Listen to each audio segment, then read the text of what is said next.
வணக்கம். ராம்நாத் கிச்சனில் உங்களை எல்லாம் சந்தித்ததில் ரொம்ப சந்தோஷம். ரொம்ப நாள் கழித்து நான் வீடியோ அப்லோட் பண்ணுறேன்.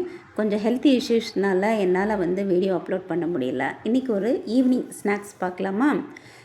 கேழ்வரகு மாவு ரொட்டி. அதுக்கு ஒரு பவுலில் கேழ்வரகு மாவு எடுத்திருக்கேன். கொஞ்சமாக உப்பு, கொஞ்சமாக ஜீரகம், அப்புறம் டேஸ்ட்டுக்காக சின்ன வெங்காயம் கட் பண்ணிவிட்டு தேங்காய் திருவி சேர்த்துருக்கேன்.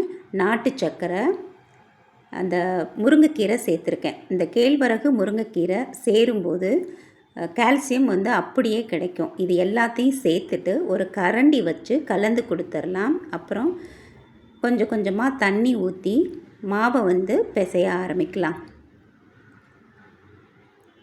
கொஞ்சமாக தண்ணி வெது வெதுன்னு சூடாக இருந்தால் நல்லாயிருக்கும். இந்த மாதிரி ஒரு பதத்துக்கு பிசைஞ்சு வச்சிடலாம். அதுக்கடுத்து ஒரு சுத்தமான காட்டன் கிளாத் எடுத்துகிட்டு கையை நல்லா நனைச்சிட்டு ஒரு உருண்டையாக எடுத்து பிளேட்டில் வச்சு நம்ம தட்டிடலாம். தட்டிட்டு எந்த அளவுக்கு நமக்கு ஒல்லியாக வேணும் திக்காக வேணும் அது நம்மளோட இஷ்டம்தான். தட்டிட்டு தோசைக்கல்லை நல்லா ஹீட் பண்ணிவிட்டு அதில் சேர்த்துடலாம். திருப்பி திருப்பி எடுத்துக்க வேண்டியதான். நல்லா கால்சியம் நிறைந்த கேழ்வரகு மாவு ரொட்டி ரெடி ஆயிடுச்சு. அந்த சின்ன வெங்காயம்,